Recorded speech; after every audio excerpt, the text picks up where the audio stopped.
Irmãos, podem sentar. Bem.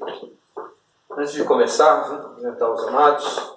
Semana maravilhosa que nós tivemos, né? Amém. Todos tiveram uma boa semana? Glória a Deus. Graças a Deus, né? É bom ter a direção de Deus em nossas vidas. Nós cristãos aprendemos que até quando sofremos, somos felizes, né? Amém. Ao contrário do que é ensinado por alguns, o sofrimento, ele é bom. Só para vocês terem uma ideia da importância do sofrimento na nossa vida, o sofrimento, ele é um presente de Deus. Existe uma teologia aí que põe como se o sofrimento fosse alguma coisa, vamos dizer assim, tem alguma necessidade, mas que a gente tem que passar por ele. Mas o sofrimento na vida do cristão, ele pode acontecer até o último dia da vida dele e ser uma bênção. O apóstolo Paulo, desde o dia que ele tomou a decisão de servir a Jesus até o dia que ele morreu, ele sofreu. Teve muito sofrimento na vida, mas nunca deixou de ser feliz, né? E vem dele aquela frase que é usada erradamente hoje, que é: tudo posso naquele que me fortalece. Então ele, na alegria ou na tristeza, ele tudo podia. A tristeza não tirava dele, né, a fé, a esperança e a certeza de servir a Deus. O apóstolo Paulo é, sem dúvida, um exemplo prático que o cristão sofre, mas ele sofre com felicidade, né? É maravilhoso compreender isso, né? O sofrimento faz parte da vida do cristão. Desde que o pecado entrou nesse mundo, faz parte do plano de Deus usar o sofrimento para o nosso crescimento e para o nosso assemelhamento a Jesus. Existe uma parte da palavra que o apóstolo Pedro diz que nós somos co-participantes do sofrimento de Jesus. Toda vez que você sofre, pense nisso. Vem o sofrimento, você pensa nisso, vai ver que graça que é. Toda vez que você sofre, você está tendo a oportunidade de ser co-participante do sofrimento de Jesus. Imagina isso, né? Que coisa linda, tremenda. Alguns até usam nas suas pregações para falar que o cristão vai vencer e que vai sair do sofrimento. Eles usam a experiência dos judeus, dos hebreus no deserto. Mas quem conhece a história dos hebreus no deserto vai saber que a vida no deserto foi bênção. Nem sofrimento foi. Sofrimento eles tiveram antes. Eles tinham quando eles estavam no Egito. Quando eles saíram do Egito e viveram 40 anos no deserto, eles tiveram bênção. Quer bênção maior do que você ter um sapato no seu pé e ele durar 40 anos e não acabar? Você quer bênção maior do que você ter uma roupa, ficar 40 anos num deserto e ela nem puir nada? Está isso na Bíblia. A roupa e o calçado deles durou 40 anos. Durante 40 anos caminha comida do céu. Eu acho que nem antes do deserto, nem depois do deserto, o povo de Israel foi tão abençoado como no deserto. Caía comida do céu. Vocês têm que ideia do que é isso? 40 anos se levantar de manhã e a sua comida está ali prontinha para você pegar e levar. Não é o que acontecia com o povo de Israel? Então eles tinham comida, tinham roupa que não acabava, né? Só ia ficar sofrendo um pouquinho mais os vaidosos, né? Que queria cada dia ter uma roupa e ia ter só uma, duas e pronto. Mas todas as roupas que eles levaram para o deserto, elas não acabaram. Uma calça dessa assim, uma saia, um vestido, uma saia, durou 40 anos e não acabava. Isso é uma bênção demais, né? Então, ao contrário, o deserto não foi um lugar de sofrimento. O sofrimento foi no Egito, né? E eles foram realmente abençoados por Deus ali no deserto. E nós cristãos não estamos vivendo com Deus, seja no deserto, seja depois do deserto, e com Ele em qualquer lugar. Com sofrimento ou sem sofrimento, nós somos felizes. Amém? Amém. Amém. Muito bem, vamos fazer uma oração, pedir a sabedoria para a palavra. Maravilhoso Deus, agora a sua palavra será aberta e eu te suplico, Pai, me use, nos use. Me use para falar, para argumentar, para analisar, mas que toda essa obra humana, toda essa atividade humana que farei, seja abençoada por Ti, seja aprovada por Ti. Amém. E que o Senhor me use. Use-nos também e use todos que aqui estão para ouvir. Amém. Que o Senhor dê sabedoria a cada um que ouvir para entender a Tua palavra, a Tua vontade, em nome de Jesus. Amém. Amém. Convido os amados a abrirem a Bíblia em Isaías 53. Isaías 53. Isaías 53 é um dos mais importantes capítulos da Bíblia. É um capítulo que até hoje, de fato, os judeus não conseguem explicar. Eles não conseguem entender que esse capítulo está se referindo a Jesus. E alguns acreditam que aqui, esse servo que está sendo falado aí, é o servo do povo de Israel. Mas esse servo que é mencionado aqui é o próprio Jesus. Isaías 53 é uma descrição detalhada de Jesus, e principalmente do seu principal ato, que é a expiação. E o verso que nós vamos analisar é o verso 10, que diz: todavia o Senhor, quem tem Bíblia, que está escrito tudo em maiúsculo, já sabe que isso quer dizer o tetragrama. Todavia, YHWH,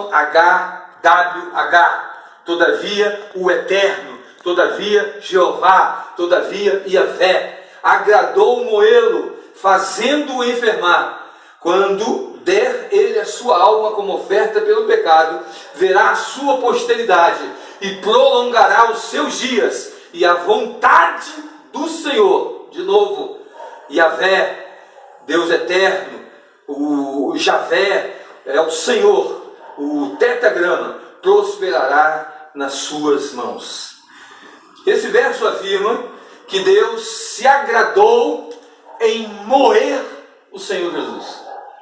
É óbvio que esse texto está se referindo ao momento em que Jesus, na cruz do Calvário, recebeu de Deus a morte. No momento em que Jesus estava na cruz, ele estava ali como Deus e como homem. Desde o seu nascimento, ele nasceu sendo Deus e sendo homem. Ele já era Deus, ele já é um ser preexistente. Ele estava com Deus, ele era Deus. Está revelado isso em João 1, verso 1. No princípio era o verbo estava com Deus e o verbo era Deus. E esse que era a Deus, através de uma outra pessoa que compõe o ser divino, ele foi, de uma forma miraculosa, nascido como homem. Homem, Deus, Deus e homem. E dali em diante ele foi 100% Deus, 100% homem. Mas apenas como homem, ele iria receber a morte. E quem iria matá-lo? A morte que ele ia receber era de quem? A morte que ele iria receber era de Deus. Em nenhum momento Jesus morreu a morte causada pelo homem. A cruz não matou Jesus. Aliás, ela nem poderia matar Jesus. Jesus, como homem, estava sujeito à morte de cruz? Sim. A cruz poderia matar o homem Jesus? Sim. Mas poderia no sentido físico da palavra. Ou seja, ele era um homem, e como homem mortal, só a sua humanidade, ele morreria pelo instrumento da cruz. Mas ela não poderia matar a Jesus, porque se ela matasse a Jesus, não cumpriria o propósito de Deus. O propósito de Deus era que Jesus recebesse a morte dele. Quem teria que matar Jesus era Deus. O Pai, o Filho e o Espírito Santo matariam o homem Jesus. Que complicação, Rogério, é verdade. Então Jesus não morreu por causa da cruz? Nem poderia. Só para vocês terem uma ideia, a cruz, ela mataria uma pessoa em torno de uma semana. Os fracos morriam com 3, 4 dias. Mas uma pessoa forte, Jesus era forte, ele era carpinteiro, trabalhou 30 anos na sua vida sendo carpinteiro. Jesus era forte. Porque carpinteiro não comprava madeira pronta, cortadinha, bonitinha, que vinha no caminhão, não. Carpinteiro naquela época ele ia no mato, pegava árvore, carregava nas costas, depois descascava e fazia todo o trabalho. Não era a carpintaria de hoje em dia. Então Jesus, como carpinteiro, ele trabalhava muito. Provavelmente, diferente desses quadros, ilustrações que mostram Jesus magrinho e lânguido, Jesus era forte, né? Não forte de academia como hoje, mas ele tinha musculatura. Ele era um homem forte, porque ele era um homem acostumado a trabalho duro. Então Jesus era um homem forte. E Jesus, por ser um homem forte, um homem saudável, Jesus suportaria aquela cruz até uma semana.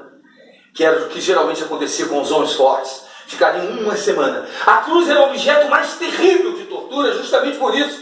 porque ele matava de forma demorada. Imagine uma pessoa ficar crucificada assim, 7 dias, ali nas intempéries, chuva, sol, você não chove num lugar, sol a semana toda, de noite, frio, o tempo todo ali, até que ela não suportasse, então ela perdia ali a força, não conseguia sustentar mais o seu corpo e morreria de asfixia. A cruz era uma morte tão horrível, tão assim, causava tanta repulsa e sofrimento numa pessoa que via um crucificado, que Júlio César, quando viu um homem crucificado, ele desmaiou. Ele não suportou ver um cara ser crucificado, de tão terrível que é a crucifixão.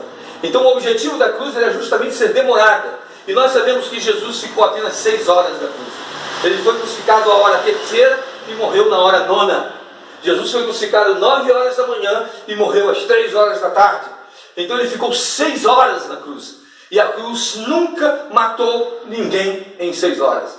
A prova que nós temos disso é abrir a Bíblia em João, capítulo 19, verso 31, 32 e 33, que mostra que quando Jesus morreu e quando eles foram lá retirar o corpo, porque estava entrando o sábado e eles não aceitavam que ficassem corpos na cruz no dia de sábado, eles quebraram a perna de um, quebraram a perna do outro, mas vendo a Jesus para quebrar, não quebrou porque ele já estava morto. Então os 2 ladrões que estavam com Jesus na cruz não morreram naquele dia, não morreram na cruz. A cruz não matou os 2, mas Jesus morreu. Então Jesus não morreu porque a cruz não o matou. Ele morreu porque Deus o matou. Abram Mateus 27, verso 46, e vamos ver, traduzido pela Bíblia, o que aconteceu com Jesus na cruz.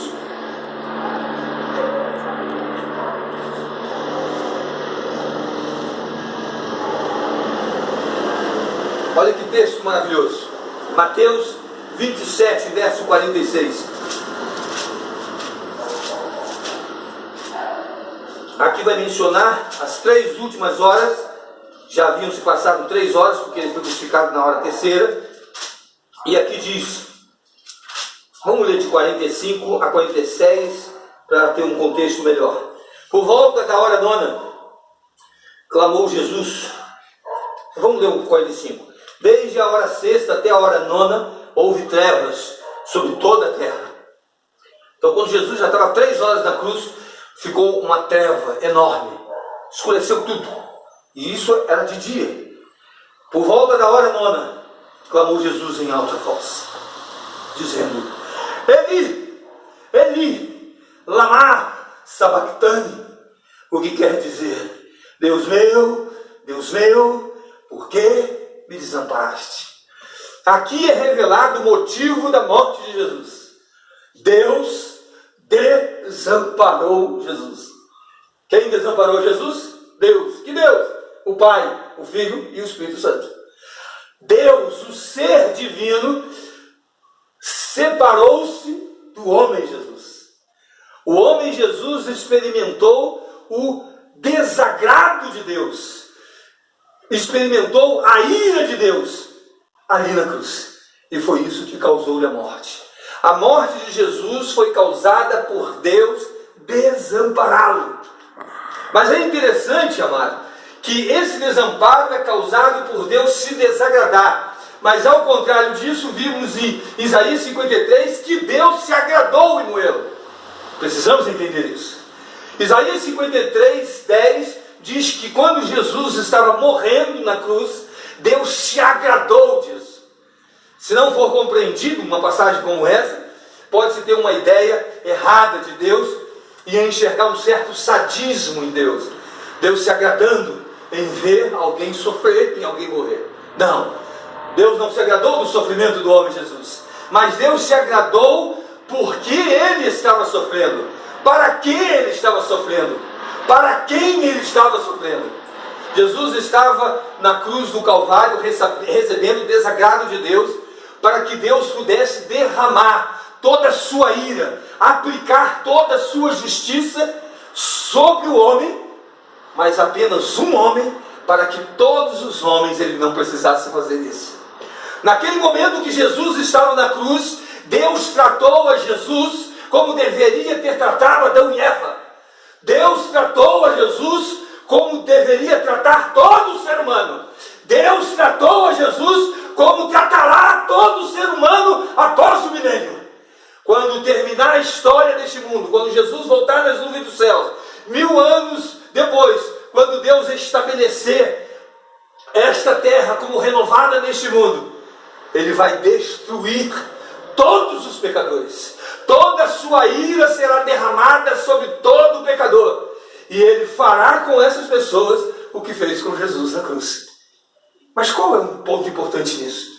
Por isso Jesus morreu, para que aquele que cresce nisso não experimente aquilo que vai acontecer depois. Nunca homem nenhum experimentou a morte eterna. Homem nenhum foi destruído pela glória de Deus. Destruído totalmente, definitivamente. Nunca homem nenhum experimentou isso. Só Jesus. E Jesus experimentou isso para que eu e você que cremos, confiamos e entregamos a nossa vida nessa verdade, não sejamos destruídos. Deus desamparou Jesus para te amparar. Deus aplicou a sua ira sobre Jesus para que Ele não o fizesse com você. E todo aquele que não crê nisso, todo aquele que não experimentar essa verdade em sua vida, Deus terá que fazer isso com ele. A ira de Deus é manifestada ao homem quando Deus se manifesta ao homem com toda a sua glória. O que matou Jesus na cruz do Calvário é a glória de Deus. E a glória de Deus matou Jesus por quê? Porque Jesus era homem e Jesus assumiu a nossa condição de pecador. A Bíblia diz que todos pecaram e destituídos estão da glória de Deus. Jesus assumiu na cruz o papel de destituído da glória de Deus. O homem Jesus estava destituído da glória de Deus para, ao contemplar a glória de Deus, ser destruído, para que eu e você não sejamos. Amém. Olha que coisa linda. Isso é o Evangelho, né? Isso é o Evangelho. O Evangelho é perdão. Engraçado que em inglês, eu não conheço bem inglês, até se pegar revista, um montão de coisa, eu leio várias coisas em inglês, dá para me ler algumas coisas, mas pronúncia eu sou péssimo e eu não gosto muito de inglês também não. Mas tem uma palavra em inglês que é o perdão. Perdão é como que é? Perdão. Forgive. Se nós pegarmos essa palavra e separar ela, for é para, não é? Não seria um para? Sim? Sim. E give é dar. Sim. Então, literalmente, perdão em inglês é para doar. E se você perceber até a estrutura da nossa palavra é isso, per é para, né? Per si. Já ouviu essa palavra? Nossa, no português, per si. Nunca viu? Então, per é para, é a mesma coisa. Per, para, dão. Esse dão aí lembra doação, doar. Então, perdão, na verdade, é literalmente para doar. Então, o perdoar é um para doar. Esse para é uma ação que proporciona o doar. Então, o que é o perdão? Às vezes nós confundimos perdão com desculpa. Mas perdão e desculpa são duas coisas completamente diferentes. Desculpa é quando você comete um erro, ou quando você faz alguma coisa inadequada e você explica por que fez. E a pessoa então entende. Agora, perdão é quando o que você fez não tem explicação. O que você fez não tem motivo. Mas você quer uma doação para fazer tudo de novo, para melhorar, para ter oportunidade. Então, perdão é doar para, é para doar. E para que Deus nos doasse vida, Ele precisava dar a morte ao homem. E como Ele daria a morte ao homem e ao mesmo tempo desse vida? Ele se torna homem e morre em nosso lugar. Isso é o perdão. O perdão é a morte de Jesus. Quando nós perdoamos pessoas, nós na verdade estamos aplicando esse princípio do Evangelho, mas não por nós, não por causa de Deus. Por isso que perdoa os nossos pecados, assim como nós perdoamos a quem nos tem perdoado. Na cultura do Oriente, daqui para lá, né? Você já viu que na Bíblia, se você pegar uma Bíblia hebraica, a Bíblia hebraica, você abre ela aqui está o último livro e lá o primeiro. É daqui para cá que se abre a Bíblia. Sabiam disso? Então, na cultura do Oriente, tudo daqui para lá. Então por isso que algumas coisas na Bíblia, a gente pensa que está no lado certo, mas está no lado daqui para lá. Então na verdade quando diz perdoa os nossos pecados assim como nós perdoamos, né? Então teria que ser o contrário. Nós perdoamos porque já fomos perdoados. Entendeu?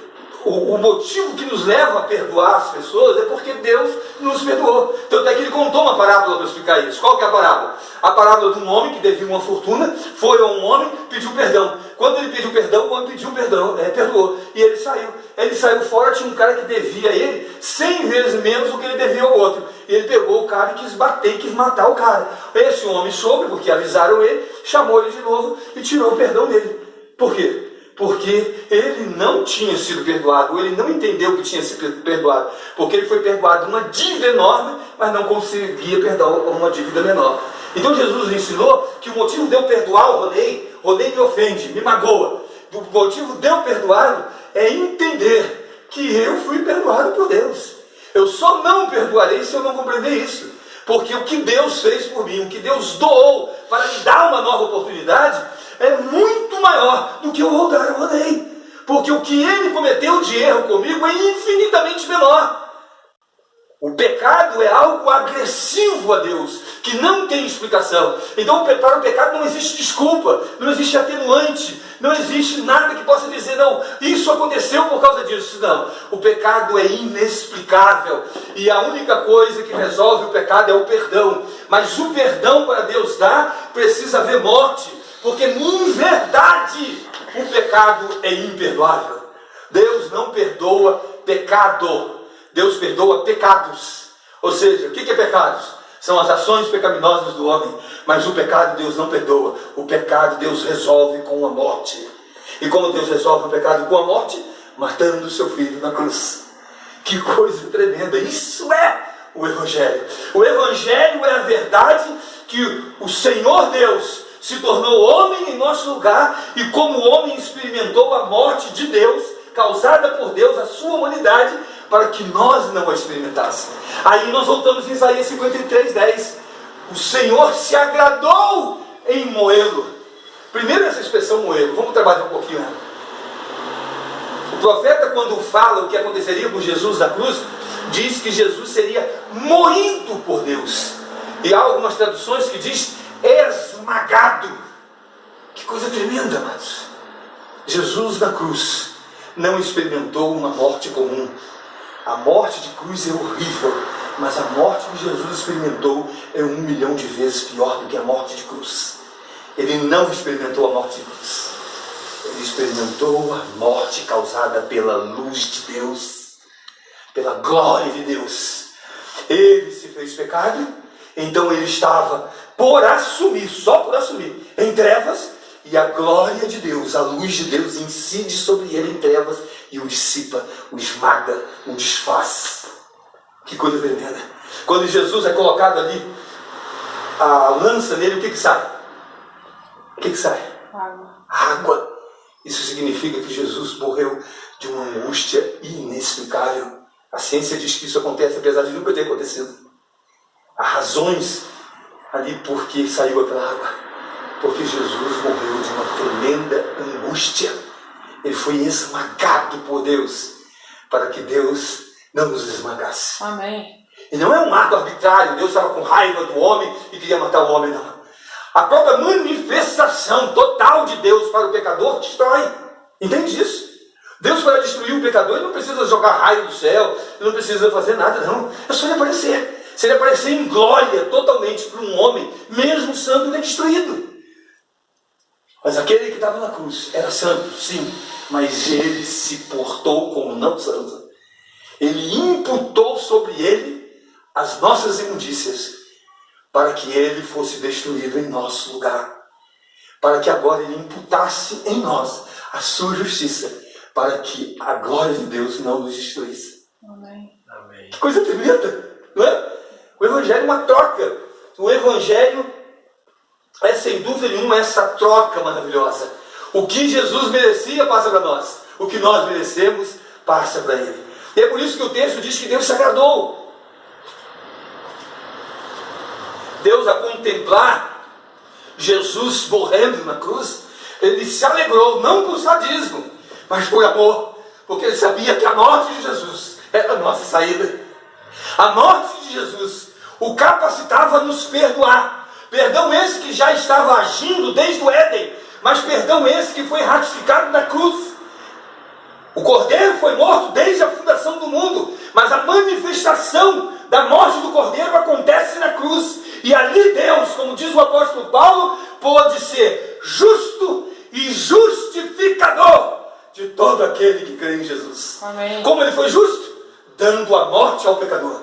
Se Deus não der a morte ao pecador, ele não é justo, porque o salário do pecado é a morte. Salário quer dizer justiça. Se uma pessoa trabalha 30 dias, ela merece receber um salário. Portanto, é justo pagar um salário. Então, o salário do pecado é a morte, quer dizer o seguinte: é justo que o pecador morra. Se Deus não desse a morte ao pecador, Deus seria injusto.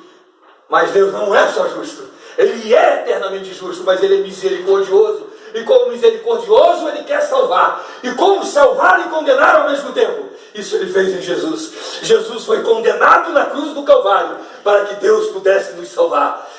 E com Jesus morrendo na cruz, Deus foi justo. E com Jesus ressuscitando, Ele agora é justificador de todo aquele que crê em Jesus. Amém. Por causa do que aconteceu com Jesus, Deus pode ser justo e misericordioso ao mesmo tempo. Por isso que tem uma passagem da Bíblia, vamos lá, Salmo 85, 10. Olha que texto lindo. Esse texto aqui, ele é parente desse de Isaías. Você vai ver aqui, ó. Isaías 85, 10. Eles estão no mesmo grau de visão espiritual.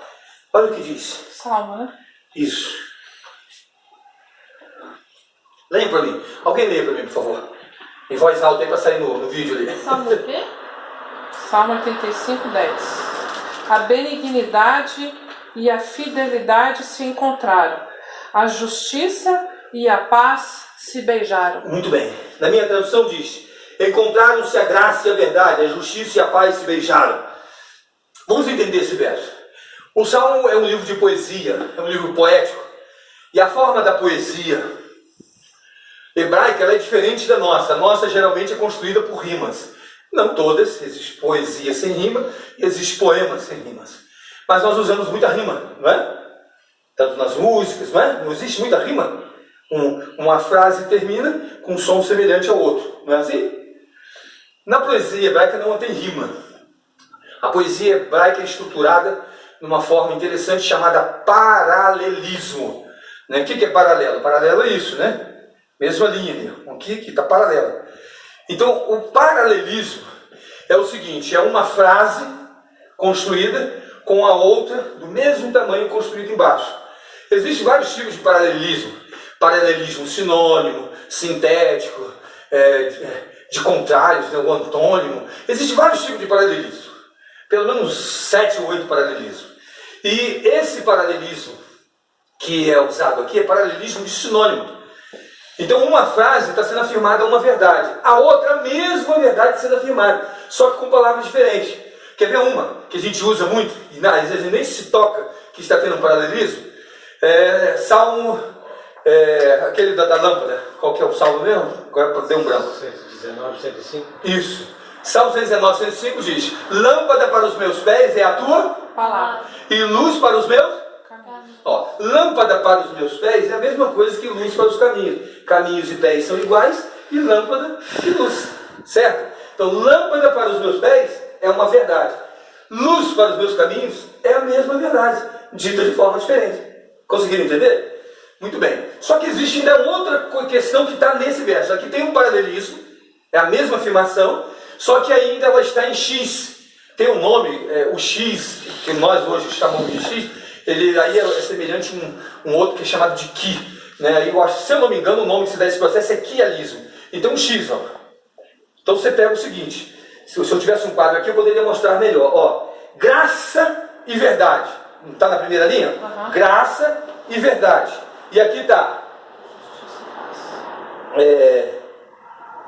Onde está? Justiça e paz. Tá? Graça e verdade. Então, justiça e verdade são a mesma coisa. Graça e paz é a mesma coisa. Uhum. Entenderam? Então, estão juntas. Está falando da mesma coisa, com linguagem diferente, mas ela está em X. Então o que está querendo dizer o seguinte? Aqui está afirmando que a graça e a verdade, elas ficaram separadas. E apesar do texto não dizer, eu vou dizer. Durante 4.000 anos, desde a entrada do pecado até a cruz, a graça e a verdade estavam divorciadas. Por quê? Porque Deus estava sendo gracioso, mas ainda não tinha aplicado a verdade. Deus estava sendo pacífico, mas ainda não tinha aplicado a justiça. Então, elas estavam inimigas. Entende? Por Deus ser misericordioso com o homem, não ter destruído Adão e Eva, Deus estava agindo com paz, mas não estava agindo com justiça. Deus estava agindo com graça, mas não estava agindo com verdade. Não que ele estava mentindo, mas ele não estava aplicando os princípios da verdade e da justiça no homem, porque se ele aplicasse, o homem morreria. Qual que era o princípio? O que ele disse quando Adão e Eva fossem desobedecer. No dia em que comerdes desse fruto, certamente morrereis. E eles não morreram.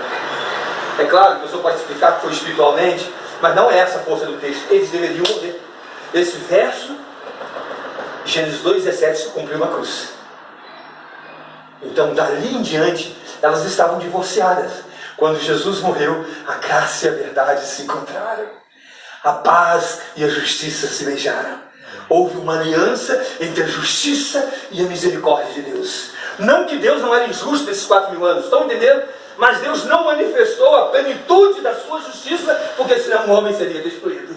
Deus então guarda a manifestação da sua justiça para a cruz, para que ele continue a ser misericordioso. Então na cruz houve esse encontro da lei e da graça, da justiça e da paz. Houve um encontro.